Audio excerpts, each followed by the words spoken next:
राज्याचे मुख्यमंत्री देवेंद्र फडणवीस यांनी पानिपतच्या लढाईबाबत भाष्य केलंय। पानिपतची लढाई हे मराठ्यांच्या शौर्याचं प्रतीक आहे, पराभवाचं नाही असं फडणवीस म्हणाले। तर इंदिरा गांधींनी मूलभूत अधिकारांवर सर्वाधिक गदा आणली अशी टीका देखील फडणवीस यांनी केली।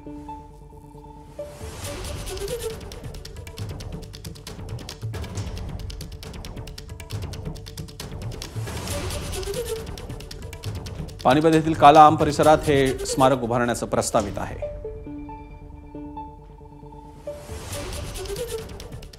आपण म्हणता ना, अहमद शाह अब्दाली लढाई जिंकला, अहमद शाह अब्दाली देशात थांबलाच नाही।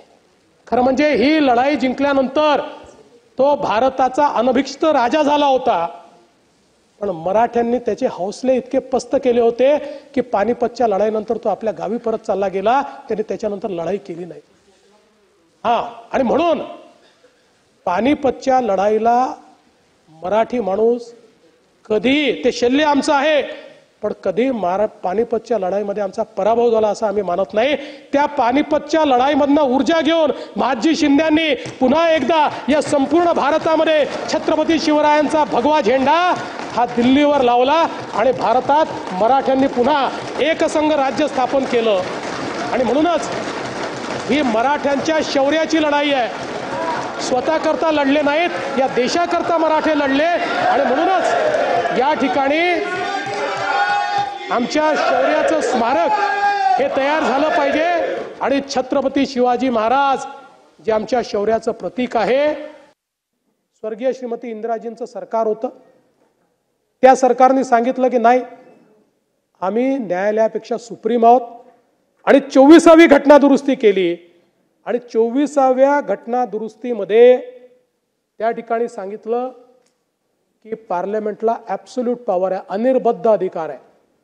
आम्ही या संविधानाचा कुठल्याही प्रकारे बदल करू शकतो, कुठल्याही संविधानाच्या आर्टिकलमध्ये पाहिजे तो बदल आम्ही करू शकतो। म्हणजे गोलकनाथच्या केसमध्ये जे सर्वोच्च न्यायालयाने या ठिकाणी निर्णय दिला होता, तो त्यावेळच्या इंदिराजीच्या सरकारने पूर्णपणे उलट केला। पण हा जो कायदा होता ना, मिसा, कुठलाच मूलभूत अधिकार नाही, नो स्क्रुटिनी, नथिंग। मला वाटलं जितेंद्र आव्हाडांना आत्ताच्या आत्ता जेलमध्ये टाकायचं आहे, तर तेव्हा टाकू शकत होतो, आता नाही। किशोर कुमारांवर त्या ठिकाणी गाण्यावर बंदी टाकली होती। किशोर कुमारांनी फक्त इमर्जन्सी योग्य नाही म्हटलं तर किशोर कुमारांना त्या आकाशवाणीवर बंदी टाकली आणि त्यांचे गाणे वाजवणे बंद केले होते।